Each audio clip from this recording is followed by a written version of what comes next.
బాలీవుడ్ నటి యాంకర్ అనసూయ భరద్వాజ్ మరో వివాదంలో చిక్కుకున్నారు. హిందూ మతాన్ని కించపరిచేలా ఆమె మాట్లాడారు అంటూ హిందూ సంఘాలు బీజేపీ నేతలు మండిపడ్డారు. హైదరాబాద్ లోని బోరుబండ పోలీస్ స్టేషన్లో అనసూయపై బీజేపీ నేతలు ఫిర్యాదు చేశారు. ఆమె వ్యాఖ్యలు కోట్లాది మంది హిందువుల మనోభావాలను దెబ్బతీశాయంటూ ఆగ్రహం వ్యక్తం చేశారు. ఇటీవల జై శ్రీరామ్ పేరుతో కొందరు దాడులు చేస్తున్నారు అంటూ అనసూయ సంచలన వ్యాఖ్యలు చేశారు.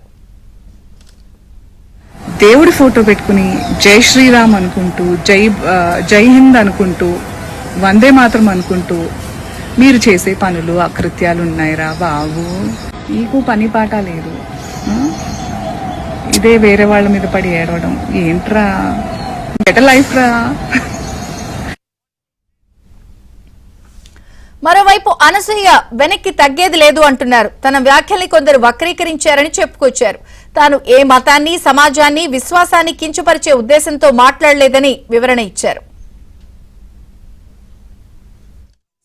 So what I want to continue is that చెప్పాలని స్టేట్మెంట్ అంటే నేను ఇచ్చిన స్టేట్మెంట్ని వాళ్ళకి నచ్చిన యాజ్ యూజువల్ గత 15 ఏళ్ల నుంచి చూస్తున్నాను నేను social media almost 15 odd years.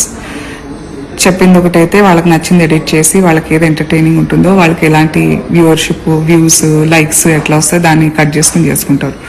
So నా పొద్దున లేసిన అసలు నేను నీకు ప్రూవ్ చేయనక్కర్లేదు, బట్ నన్ను ఇష్టపడి నా పనితీరుని, నా పర్సనాలిటీని, నేను యాజ్ అ మనిషిని నన్ను ఇష్టపడిన వాళ్ళు కూడా డౌట్ పడేలాగా ట్విస్ట్ చేసినందుకు వాళ్ళకి నేను జవాబిస్తున్నా. నా కొడుక్కి నేను, నా పెద్ద కొడుక్కి హనుమంతుని పేరు పెట్టుకున్నా. ఐఎమ్ హార్డ్ కోర్ హనుమంతుడి భక్తురాలు. హనుమంతుడికి ఏదైనా సమర్పించాలంటే అది రామార్పణం అవుతేనే. నేను లేస్తే, నేను వెలుతురు చూస్తే జై శ్రీరామ్, మా ఇంటి నిండా లైట్ వేసిన ప్రతిసారి జై శ్రీరామ్ అంటూనే ఉంటాం. సో నేను ఏమన్నానంటే చాలా మంది ఇట్లా ఇప్పుడు